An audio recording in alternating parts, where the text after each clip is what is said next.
첫 번째 소식입니다. 검찰 개혁이 수사권, 기소권 분리인지를 진중권 씨가 전혀 이해를 못하고 있어서 혹시 거기에 동의하신 분들이 계실까봐 제가 말씀을 좀 한번 드려볼까 합니다. 진중권 씨가 최근에 소위 말하는 민주정부, 문재인 정부에 대한 비판을 강하게 하면서 상당히 보수 논객으로 이름을 날리고 있죠. 그래서 본인의 스탠스를 미래통합당을 고쳐서 문재인 정부를 바로잡겠다라는 의지를 가진 것 같은데요. 과연 그것이 본인 뜻하는 대로 잘 될지 제가 잘 모르겠는데 관련돼서 중앙일보가 요즘 그래서 면을 크게 털어주고 있죠. 문 정부가 표방해온 검찰개혁은 자살했다. 두 면을 털어서, 무려 두 면을 털어서 지금 이제 중앙일보가 진중권 씨의 글을 설명하고 있습니다. 그 기사를 한번 살펴보도록 하겠습니다.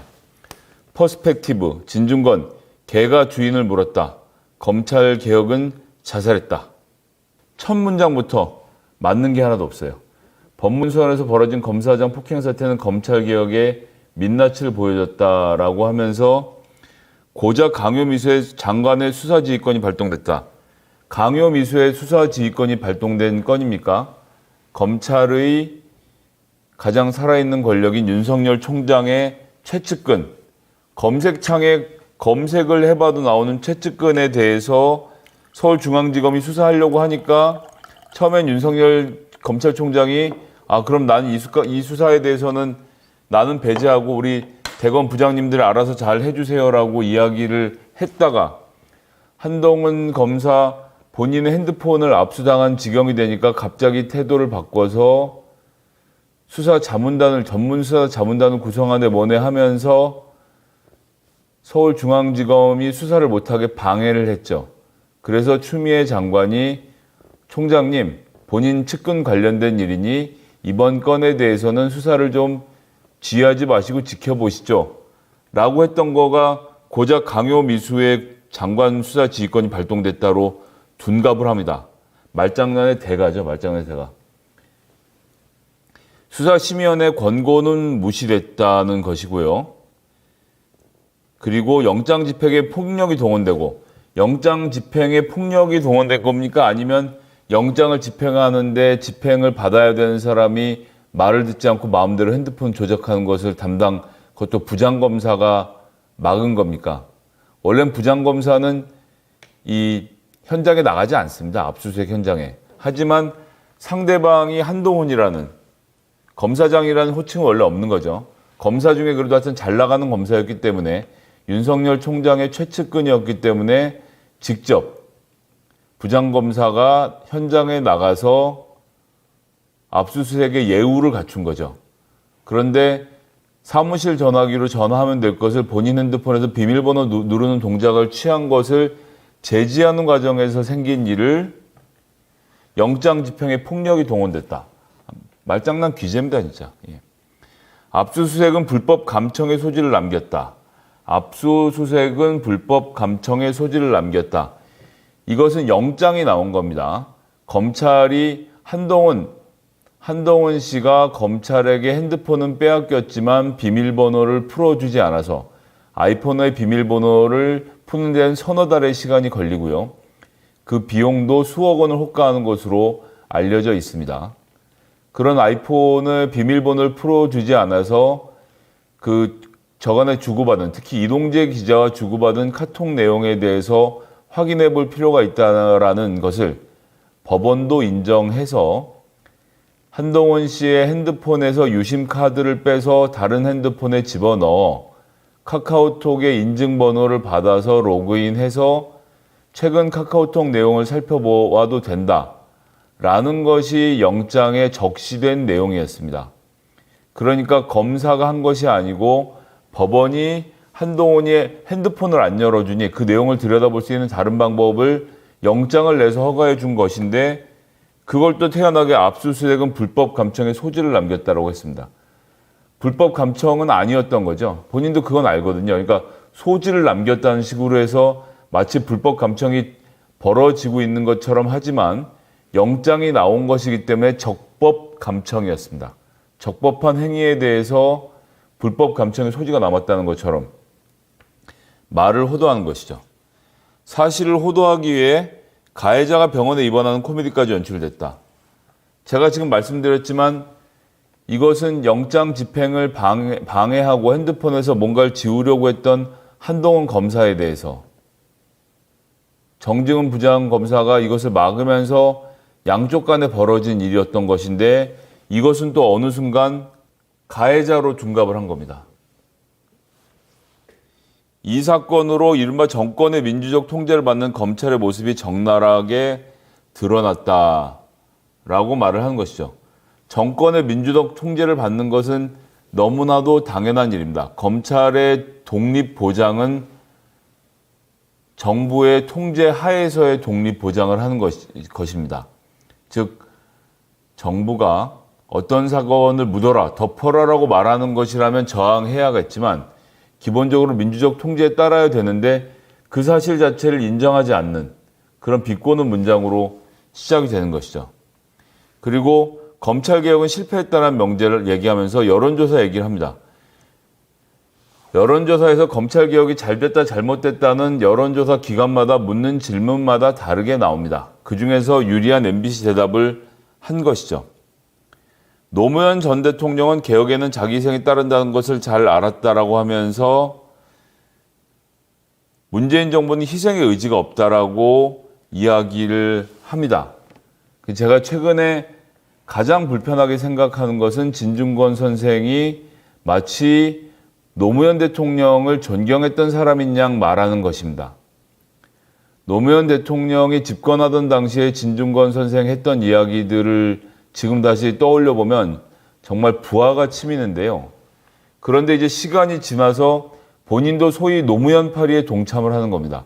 나는 노무현은 좋아하지만 문재인과 문재인 지지자, 당신들 문바들은 다 미친놈들이야 라고 얘기를 하는 겁니다.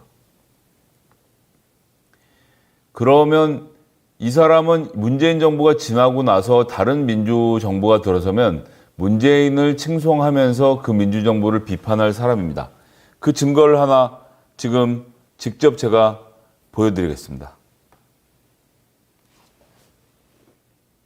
진보넷이라는 게시판에 있던 글을 다른 게시판에서 퍼와서 있는 일입니다. 노무현 대통령 집권 당시에 진중권 씨가 적은 글입니다. 제목부터 나오죠. 부시의 푸들, 노무현의 모가지.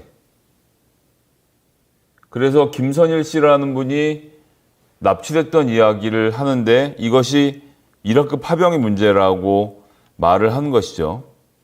미국에서 부시가 흔들리고 있는데 부시의 푸들인 노무현이라고 얘기를 하면서 여기 보시죠. 똑같은 얘기합니다. 지금은 노무현 대통령이 매우 좋은 분이라고 말씀하는 것 같지만 유시민을 비롯한 노빠 광신도들은 이라고 시작하면서 그런 짓을 하고 노회경을 비롯한 소위 육바들은 권력 중도증에 빠져서 유시민 곁에 슬슬 붙여서 슬슬 더 큰 권력을 향한 꿈을 꾸는 모양입니다. 라고 하지만 노회경 시인은 지금 비누를 팔고 야인으로 책을 내면서 지내고 계시죠. 그분이 언제 권력을 탐했습니까? 그러면서 마지막에 뭐라고 합니까? 저 청와대에 사는 놈이 내린 추가 파병 계획 당장 중지시켜야 한다라고 얘기를 합니다. 이것이 노무현 대통령에게 진중권 씨가 당시에 했던 이야기입니다. 이를 거부할 경우는 정권 타도 투쟁에 나서야 된다라고 말을 하죠. 그렇게 말을 하고 이제는 노무현 대통령이 서거하시고 나서 모든 국민이 노무현 대통령을 추앙하게 되니까 노무현 전 대통령은 개혁에 자기 희생이 따른다는 것을 알았습니다. 라고 하면서 노무현 대통령을 팔고 있는 겁니다. 참으로 기가 막힌 노릇이죠. 검찰을 비난한 조국 전 장관의 처신이 현명하지 못했다라고 이야기를 합니다. 전 정권의 적폐를 파헤친 칼의 날카로움을 평가했다면 그 칼이 자신을 향한다고 비난해서 안 된다라고 하면서 그때 군말 없이 수사에 협조했다라면 지금쯤 자기 목하 가짜로 연기하는 그것 검찰개혁의 희생양이 진짜로 되었을 것이다라고 이야기합니다. 조국 장관이 검찰의 수사에 협조하지 않은 바가 있습니까? 핸드폰을 내놓지 않았습니까? 압수수색을 거부했습니까? 지금 한동훈 검사가 하는 행태를 보십시오. 본인 핸드폰은 뺏겼는데 비밀번호 안 풀어주고, 압수수색을 하려고 하니까 압수수색 나온 부장검사랑 몸싸움을 하고, 자기의 직속 상관이자 최측근이라고 불리는 윤석열은 전문 수사 자문단이니 뭐니 만들어서 수사를 어떻게든 막으려고 배제를 하고, 이게 수사를 막는 게 아닙니까?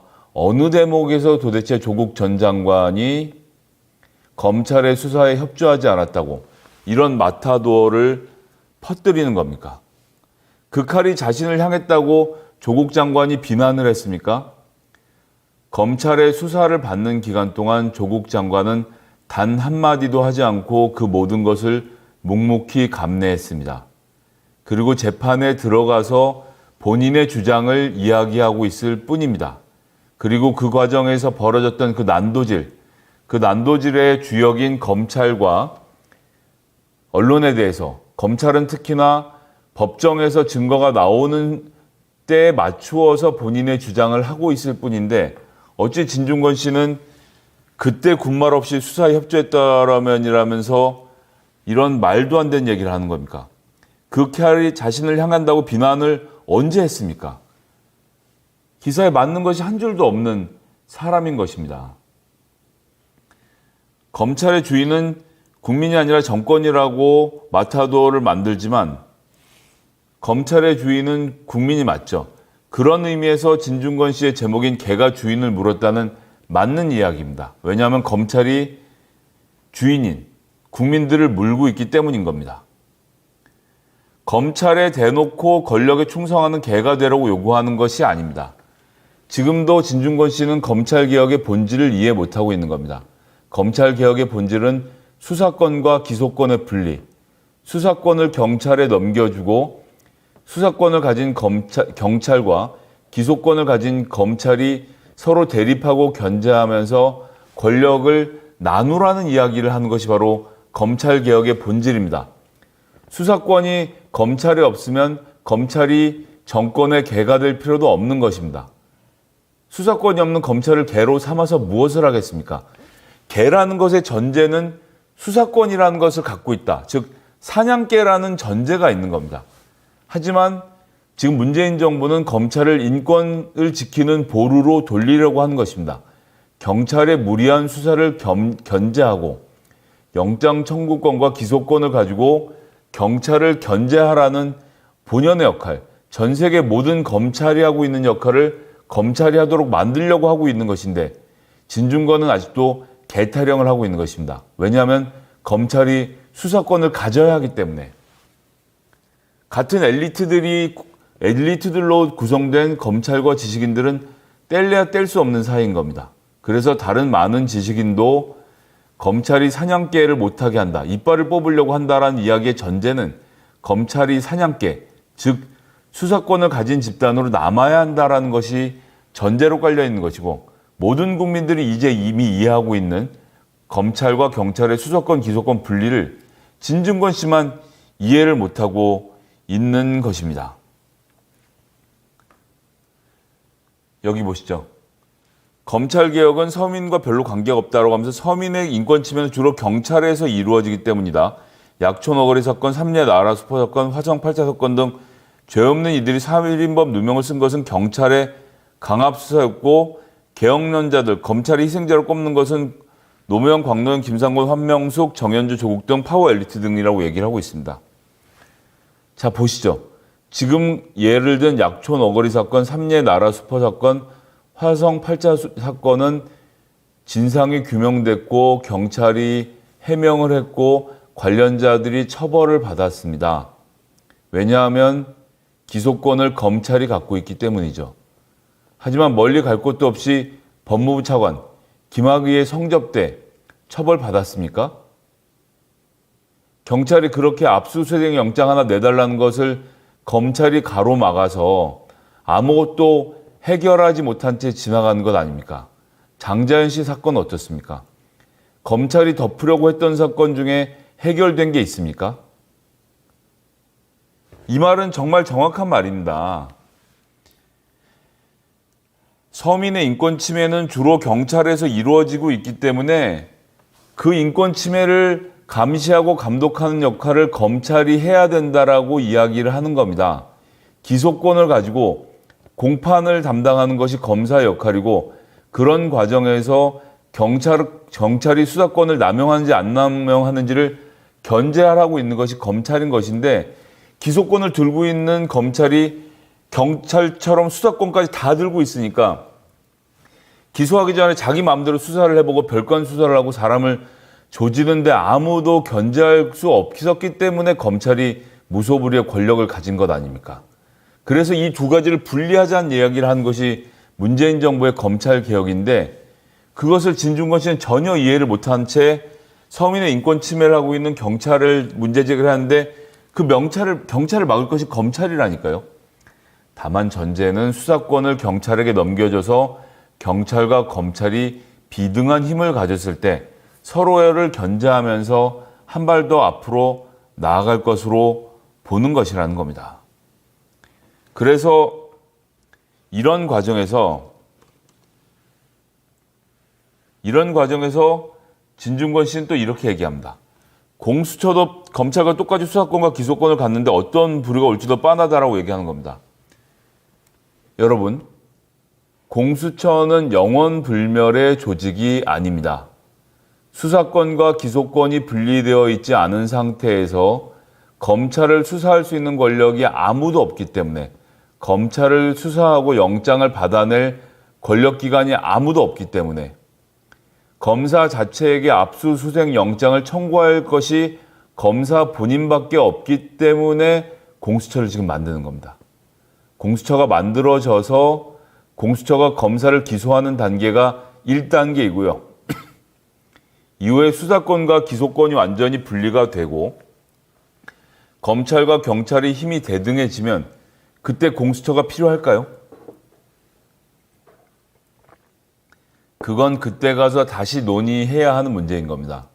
즉, 좀 더 쉽게 말씀드리면 검찰이 수사권을 완전히 분리해서 검찰은 기소권만 가지게 되고 경찰이 수사권을 가져서 둘 간의 힘이 비등비등해지면, 그래서 경찰이 검찰을 견제할 수 있고 검찰을 마음대로 수사할 수 있는 상황이 조성되면 공수처는 그때 가서 그 역할을 다하고 역사의 뒤안길로 사라질 수도 있는 것입니다. 즉, 공수처는 수사권과 기소권을 갖고 있는 괴물인 검찰을 견제하기 위해서 구성되어 있는 권력기관인 것이지, 문재인 정부의 입맛에 맞는 수사를 하라고 있는 곳이 아닌 겁니다. 그리고 공수처의 운명은 검찰과 경찰의 수사권이 완전히 기소권이 분리된 다음에 다시 국민의 여론에 따라서 정해지게 될 것을 진중권 씨는 애써 모른 척하고 있는 겁니다. 세상에 착한 권력 따위는 없다라는 진중권 씨의 부재, 전 여기에 적극 동의합니다. 그렇기 때문에 검찰의 수사권이 없어야 한다는 이야기를 한 것인데, 왜 진중권 씨는 끝까지 검찰이 수사권을 가지고 사냥개의 역할을 해야 된다고 말을 하는 것인지 도저히 알 수가 없는 것입니다.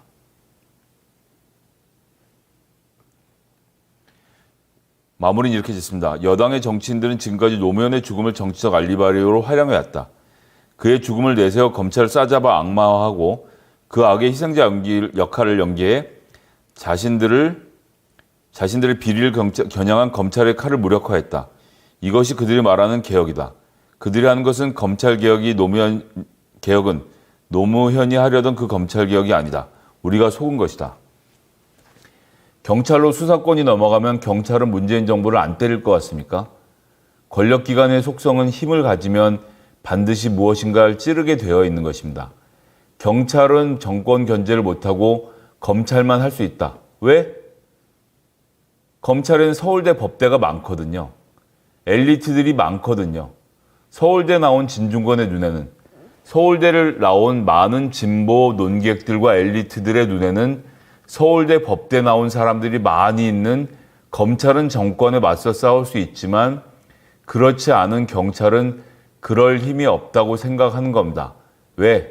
서울대를 나오지 않았기 때문에. 이것이 이들이 검찰을 믿고 경찰의 수사 능력을 믿지 않는 사실은 감추어진 가장 큰 이유일 것입니다. 해서 이런 류의 지식인들, 검찰개혁에 대해서 비판하고 있는 지식인들은 검찰이 수사권을 계속 가지고 천년만년 가야 한다는 세계 역사상 유례를 찾아볼 수 없는 주장을 하고 있는 것입니다. 이런 이들의 본질을 이렇게 크게 실어주고 검찰개혁을 막고자 하는 것이 보수 언론의 또한 일이고요. 그렇기 때문에 여러분들 검찰개혁의 요체, 검찰과 경찰의 수사권과 기소권의 분리, 이 점을 정확히 좀 알아주시고 그것과 다른 주장을 하는 이들에게 잘 말씀을 좀 전해주시길 부탁드리면서 첫 번째 소식을 마치도록 하겠습니다.